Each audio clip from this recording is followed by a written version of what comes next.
And today, the sin unforgiveness is one of the sins that really drags us into the mud. Because we look at where we say, this is my standard, and you can't bring me to your standard. I'm going to show you that I am higher than you. The Bible says, humble yourself, and you will be exalted. One of the songs that I love very much, we have not sung that song here for a long time, was humble yourself in the sight of the Lord. Humble yourself in the sight of the Lord, and He will lift you high, higher and higher than He will lift you high. If you forget anything about Jesus' triumphant entry, He taught us the lesson of humility. If you humble yourselves, you will be lifted high. And if God lifts you high, nobody can bring you down. Amen? Amen. There is another lesson that we learn here. The lesson of honor. When He took the donkey, the disciples, since that was a donkey, it didn't have it wasn't a horse that should have its saddle to be saddled there. The disciples put on their coats on there for Him to sit on.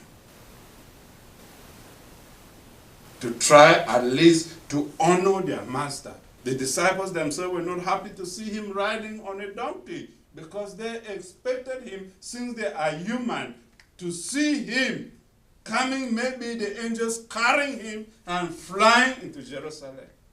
But that was not what happened. Because Jesus wanted to teach us that lesson of humility.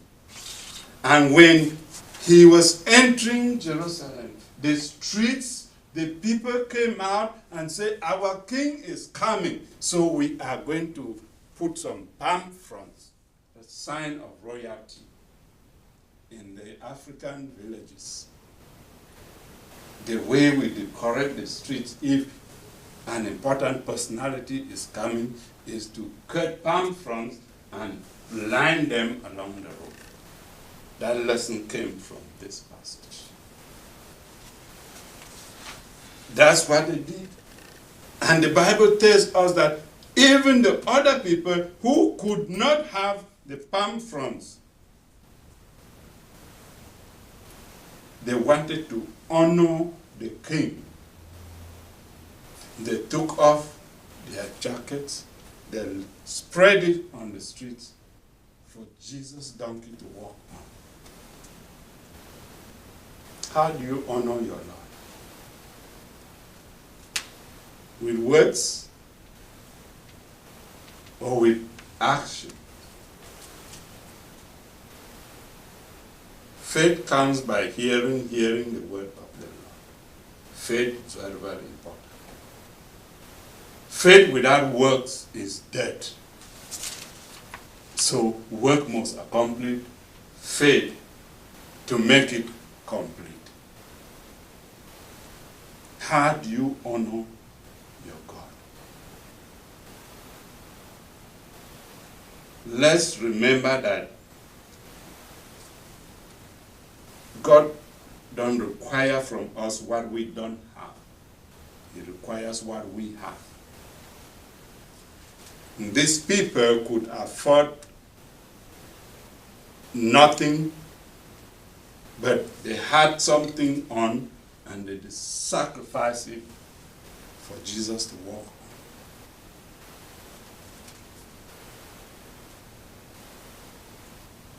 on. We have talked a lot about filling these seats. It's not easy. But I pray that when we all would have realized what God has done to us, we will do everything possible to get somebody else benefit the salvation that we have. And we'll find them wherever. We'll sacrifice whatever to bring them here. That's when the bench can be filled. Our goal, our vision is that each one win one.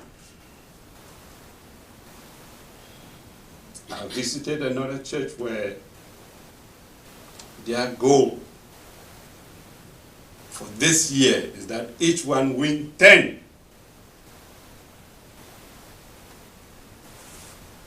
Church planting, it's a system of multiplication. One church plants another church.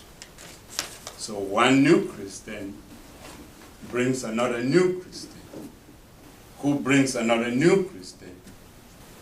And that's when we can fill these benches. When you honor your Lord, honor the Lord with your service. I'm so happy that the preachers of yesterday kind of reminded us. Time consciousness at work. We make sure we are there, clock on time. Because if we don't, we're going to lose the job. And the question was asked, how about church? We come when we are able. You cannot honor the Lord with the leftovers. If you go back to Genesis, the first family, Cain and Abel.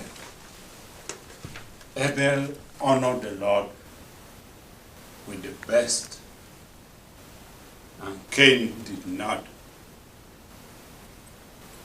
He was punished because God did not receive his crumbs. And he resorted to jealousy and resorted to murder. Let's remind ourselves. There was a lot of fanfare when Jesus entered Jerusalem. The people were shouting, the children were running, and everybody was shouting and rejoicing. And they sang, Hosanna, Hosanna, blessed is he who comes in the name of the Lord, Hosanna. Do we all remember that when people go shouting and blessing the name of the Lord, people always say, be quiet, be quiet. And people ran to Jesus and to the disciples of Jesus said, tell your Jesus that people are disturbing us, disturbing our peace. And Jesus said, even if they stop quiet, the stones will praise me. Let's honor the Lord, because if we don't give the fanfare that he deserves, we can be replaced with objects. Because even the wind obeys Jesus.